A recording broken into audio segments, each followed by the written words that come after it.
انسان کی زندگی میں جو چیزیں اسے بہت زیادہ نقصان دیتی ہیں اور بہت پیچھے چھوڑ دیتی ہیں، دنیاوی معاملات سے لے کر روحانی، اخلاقی، قلبی اور قرب الہی کے معاملات تک کو جو چیزیں نقصان پہنچاتی ہیں، ان میں ایک بڑی چیز غفلت ہے۔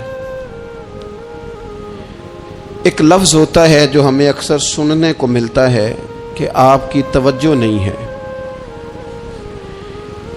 یہ ڈھیر سارے لوگوں کا مطالبہ ہوتا ہے، اہل خانہ بھی مطالبہ کرتے ہیں، کئی موقع پر والدین بھی مطالبہ کرتے ہیں، غرباء بھی مطالبہ کرتے ہیں کہ امیروں کی ہماری طرف توجہ نہیں ہے۔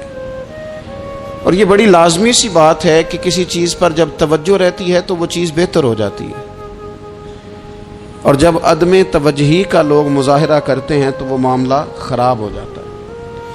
یہ جو عدم توجہ ہے اسی کو غفلت کہتے ہیں، اور جب انسان کے مزاج پر غفلت طاری ہوتی ہے اور غفلت اس پر پوری طرح غلبہ کر لیتی ہے تو پھر اس کی زرخیز زمین کو وہ بنجر کرتی ہے۔ غفلت انسانی دل کے لیے بڑی نقصان دہ چیز ہے اور انتہائی تکلیف اور ضرر کا باعث ہے۔ دلوں پر جو قحط نازل ہوتا ہے، قحط، ویران ہو جاتے ہیں دل، اور جو دلوں پر خشکی نازل ہوتی ہے کہ طبیعتیں خشک ہو جاتی ہیں، یہ غفلت کی وجہ سے ہوتی ہے۔ جو لوگ غافل ہو جاتے ہیں نا، اپنے معاملات کا دھیان نہیں رکھتے، دیکھیں نا، آپ کو کھانا کھاتے بھی غافل نہیں ہونا چاہیے۔ اگر کھانا بھی غیر معتدل کھا لیا جائے تو وہ انسان کی طبیعت کے لیے باعث ضرر بن جاتا ہے، نقصان کا باعث بنتا ہے۔ بات کرتے ہوئے بھی غافل نہیں ہونا چاہیے، کئی دفعہ جملے ایسے نکل جاتے ہیں جو انسان کے لیے پھر شرمندگی کا باعث بنتے ہیں۔ انسان کو غافل ہو کر کوئی کام نہیں کرنا چاہیے، غافل ہو کر، مدہوش اور بے ہوش ہو کر نہیں۔ غفلت دل کو ویران کرتی ہے، طبیعت میں خشکی لاتی ہے۔ غافل کبھی نہ بنے۔ قرآن مجید فرقان حمید نے ارشاد فرمایا کہ اقترب للناس حسابہم، فرمایا لوگوں کے حساب کا وقت قریب آ گیا، وہم فی غفلت معرضون، اور وہ ابھی بھی غفلت میں منہ پھیرے ہوئے ہیں۔ ٹائم آ گیا حساب دینے کا، لیکن وہ ابھی بھی غافل ہیں۔ ہمارے جو زیادہ تر نقصان زندگی میں ہوئے ہیں وہ صرف ہماری غفلت کی وجہ سے ہوئے۔ ہم نے چیزوں پر توجہ نہیں دی، چیزیں گڑبڑ ہو گئیں۔ جس آدمی نے پھول لگائے ہوں، پھل لگائے ہوں، کھیتی لگائی ہو، وہ دانہ ڈال کے پانی دے کے فارغ نہیں ہو سکتا، اسے توجہ کرنی پڑتی ہے۔ اور کسی نے کہا تھا مالی جیندے ہون تو پھر بوٹے سوکھدے نہیں۔ اگر موجود ہونا ان کو سینچنے والا، رکھوالی کرنے والا، تو پھر ان کی جڑیں کبھی خشک نہیں ہوا کرتی۔ ہماری جو غفلتیں ہیں یہ بڑی ضرر کا باعث ہیں، نقصان کا باعث، اور مجبوری معاف ہوتی ہے، غفلت معاف نہیں ہوتی۔ اسکول میں پڑھتے تھے، مدرسے میں پڑھتے تھے، تو ایک مجبوری ہو گئی جی، خدا نہ خواستہ گھر میں کوئی پریشانی ہو گئی تو اساتذہ اس پر سزا نہیں دیتے۔ کوئی خوشی کا موقع ہے گھر میں، فیملی میں کسی کی شادی ہے، اساتذہ اس پر سزا نہیں دیتے۔ لیکن اگر کبھی پتہ چلتا تھا نا کہ یہ گھر سے تو آیا تھا لیکن مدرسے نہیں آیا، یہ اسکول نہیں آیا، رستے میں غافل ہو گیا، تو یہ بات خوفناک تھی۔ یہ قابل سزا جرم تھا کہ تو غافل ہو گیا اپنی پڑھائی سے، تو گھر سے آیا اور یہاں نہیں آیا۔ غفلت قابل سزا ہوتی ہے، مجبوری کی معافی ہوتی ہے۔ ہمارا آج کل جو مسئلہ ہے وہ غفلت کا ہے۔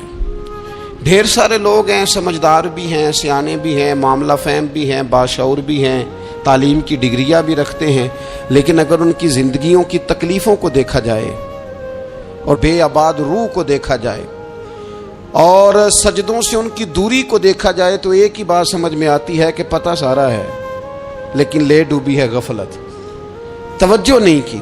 لائق بچہ بھی نالائق ترین زندگی گزارتا ہے، اس لیے کہ اس کے لائق ہونے کے ساتھ ساتھ اس کا توجہ کرنا بھی تو ضروری ہے نا۔